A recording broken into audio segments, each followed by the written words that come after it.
This will be a day long remembered. Now I am the master. Welcome to another episode of Legends and Theories. And welcome to my video breaking down how the Insomniac Spider-Man would change the events of Arkham Origins. I've already looked through if they would be able to survive the events, but now I want to take a look at if they were to go through and be able to go on their own paths, not having to follow the set path that Batman went on. How would the story of this and the DLC Cold Heart change? Because I do think things will change. And for this, not only will the two Spider-Men be able to change how the story goes, but the villains will also be able to react and not have to follow the set path of the script. The best example of this I could think of is Arkham Asylum.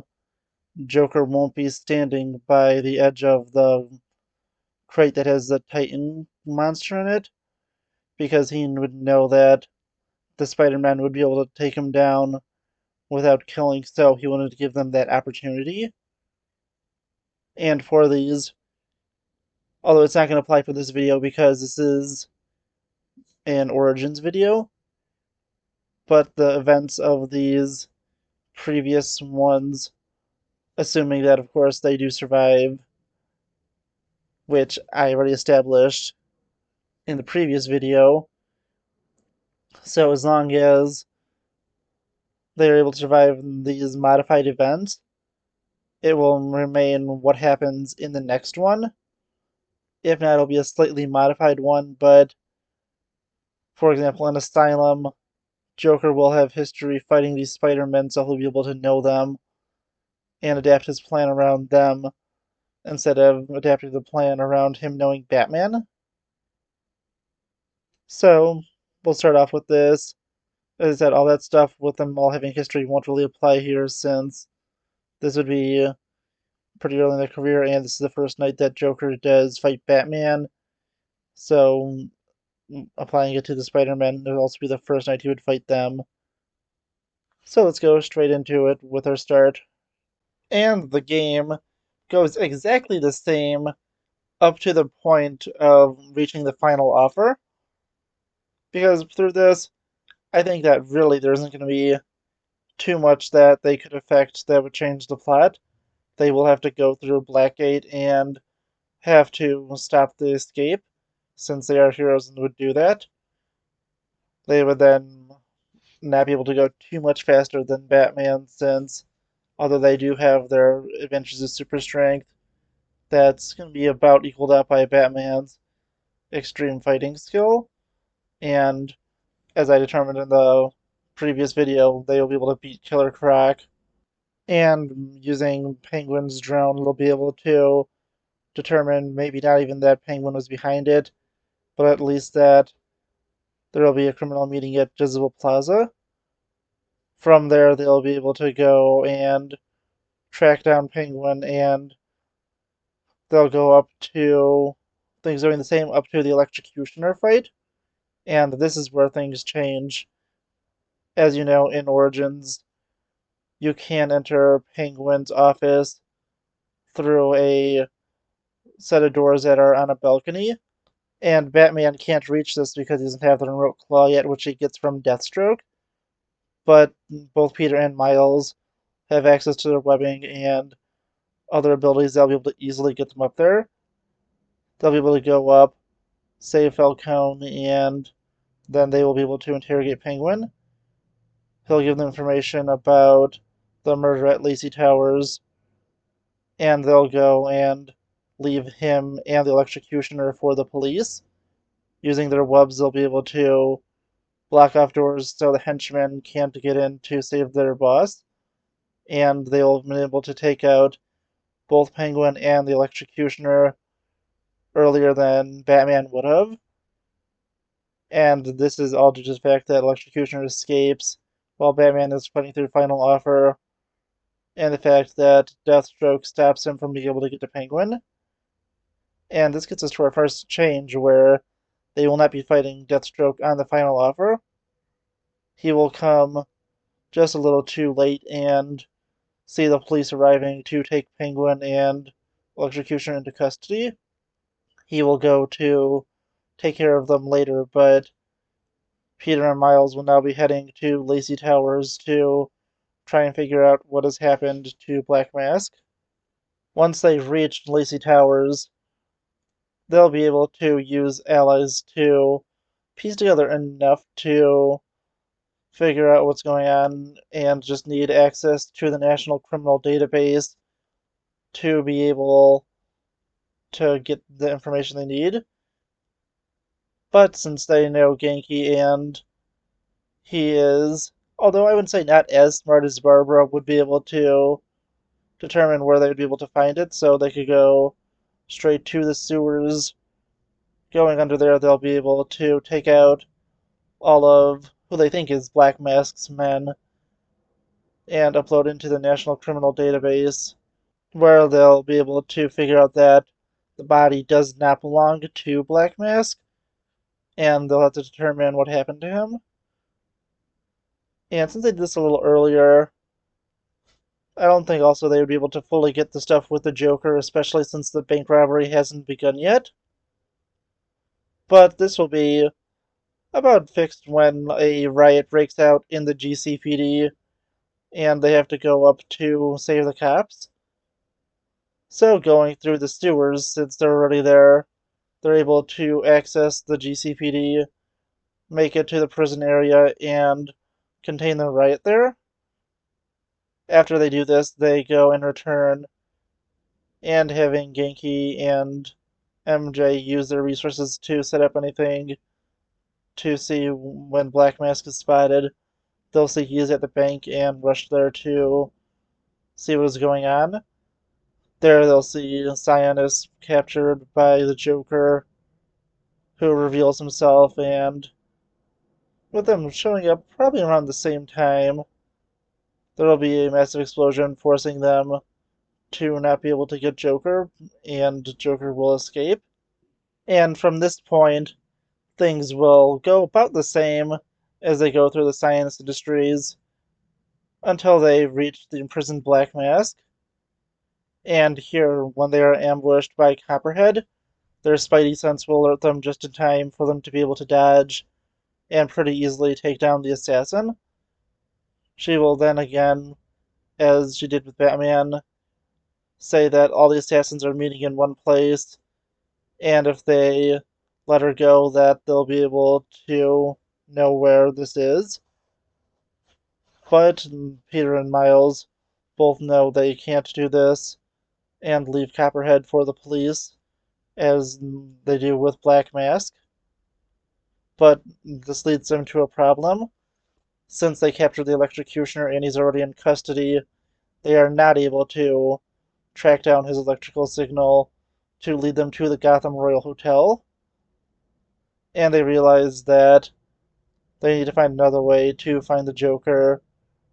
So they begin to go after the assassins, since they'll know that at least one of them has to talk. And they begin going through the city to try and find the assassins. And they take down all of them besides Deathstroke and Bane. Once again, they fight Firefly on Gotham Pioneers Bridge. They take down Deadshot in the bank and Shiva at Wonder Towers. But none of them will give up where the Joker is. In fact, Shiva never even went to the meeting. And if we're wondering where Deathstroke and Bane are, both realize that the Spider-Man will be going for the Joker and decide to split the money so they have a better chance at killing the two Spider-Men, since a 2-on-2 fight is going to go a lot better. And Bane knows that the two Spider-Men are not detectives, and there is no guaranteed way for them to track him down here. So he sets a plan into motion where he has his Lieutenant Bird have the Spider-Man track him down to his lair, and there they'll be able to determine through Bane's communication logs that Bane is at the Gotham Royal Hotel protecting the Joker, and the two Spider-Men will go to the Gotham Royal to confront the Joker. There they go, and similar to what happens with Batman, they clear out the lower levels of the hotel really easily and eventually make it to the penthouse. There they are confronted by both Deathstroke and Bane, and the two easily push them out of the penthouse to the lower level where the two assassins fight the two Spider-Men. And the fight goes pretty evenly with Deathstroke's skills and Bane's immense strength being able to keep the two Spider-Men just at bay. And as the fight continues, it gets more and more public as the news comes and witnesses it, being the public's first viewing of Spider-Man. Peter and Miles begin to get the upper hand in the battle and push them back. At this point, Bane realizes there's only one chance left and injects himself with the TN1 serum and tells Deathstroke to hold them off as the drug goes to its full effect. The two Spider-Men do their best to try and get to Bane, who just becomes angrier and angrier. Losing control, he begins to attack them, and this is closer to the TN1 getting its full potency.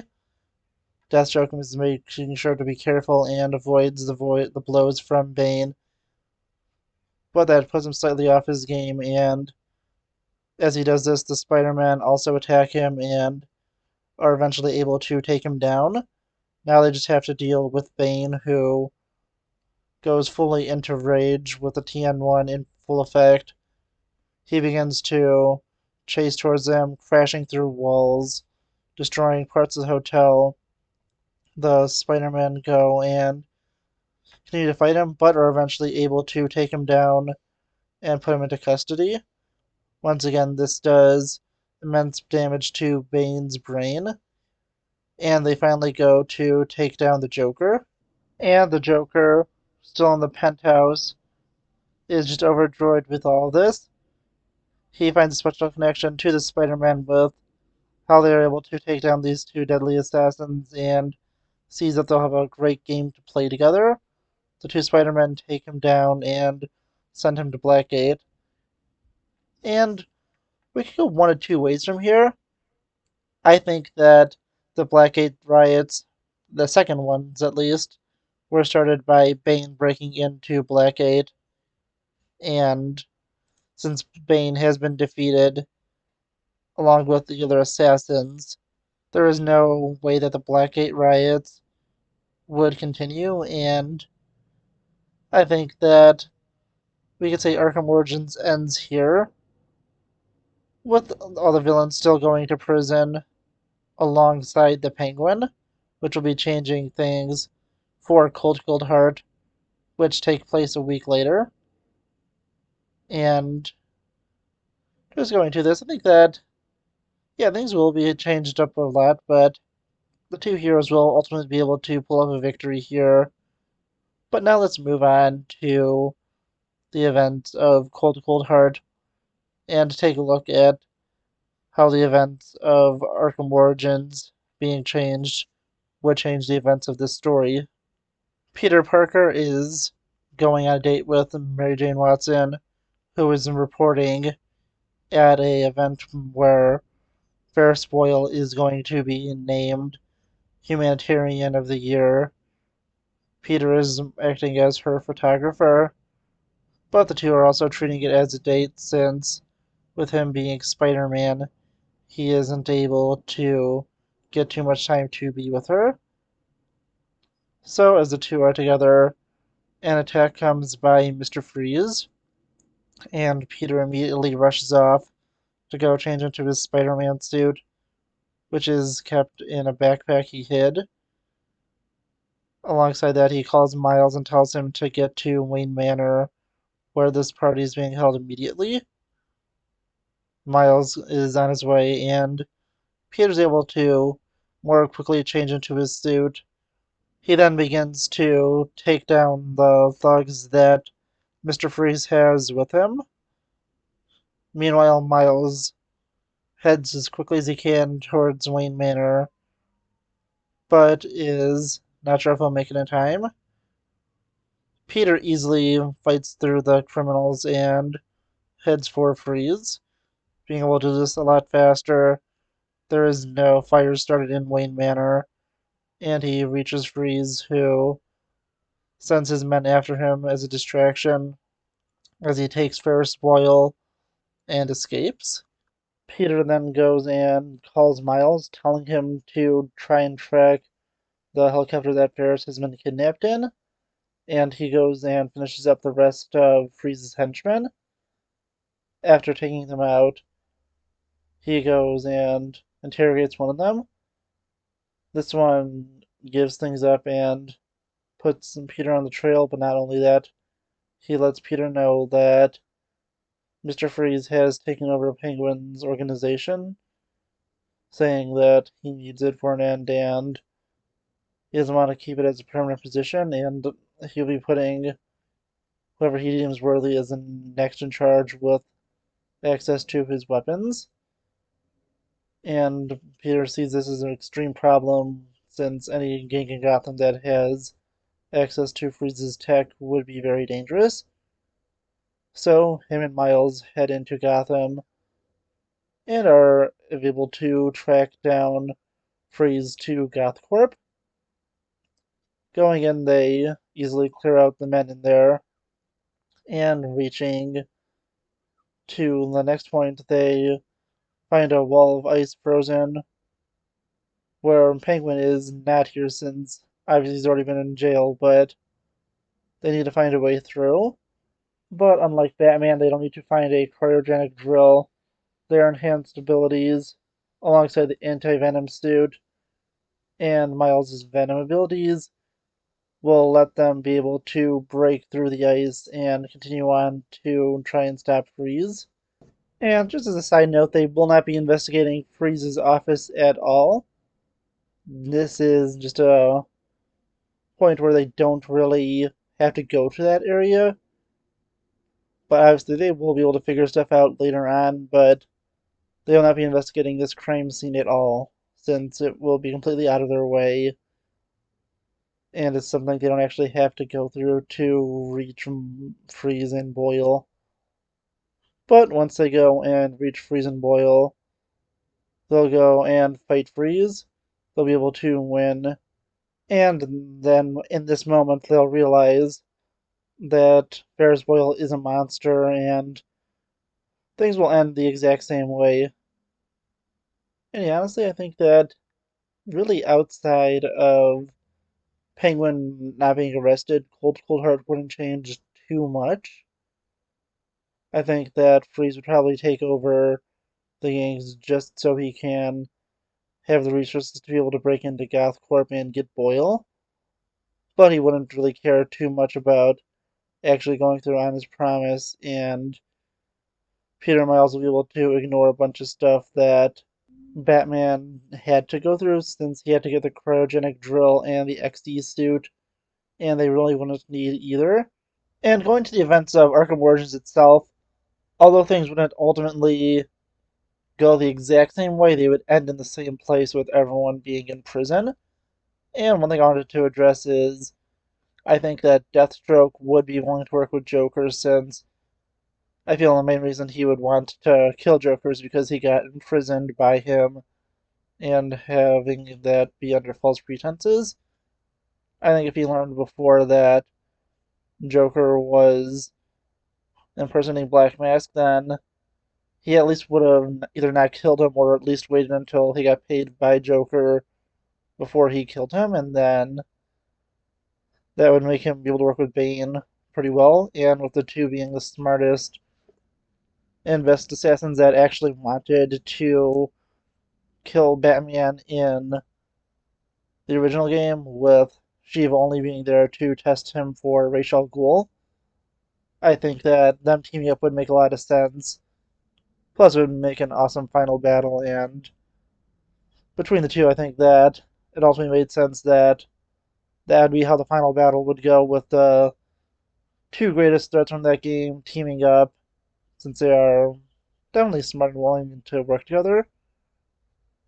And yeah, honestly, do you think that the game would go this way if they were able to change it? We'll be working on the Asylum one. Maybe not for next week, because then there might be something else I want to do next week. But the Asylum one should be coming out soon, and that's going to be a lot shorter since it's going to be a lot easier since I only have to look at the different locations and only a few boss fights. And I think Asylum is going to be the easiest of all these to go through for both of them. But honestly, I want to know what you think. Please let me know in the comments, and I'll see you in the next episode of Legends and Theories. Thank you for watching this episode of Legends and Theories. Please subscribe, like the video, share the video, leave a comment, check out the video on screen, and may the Force be with you.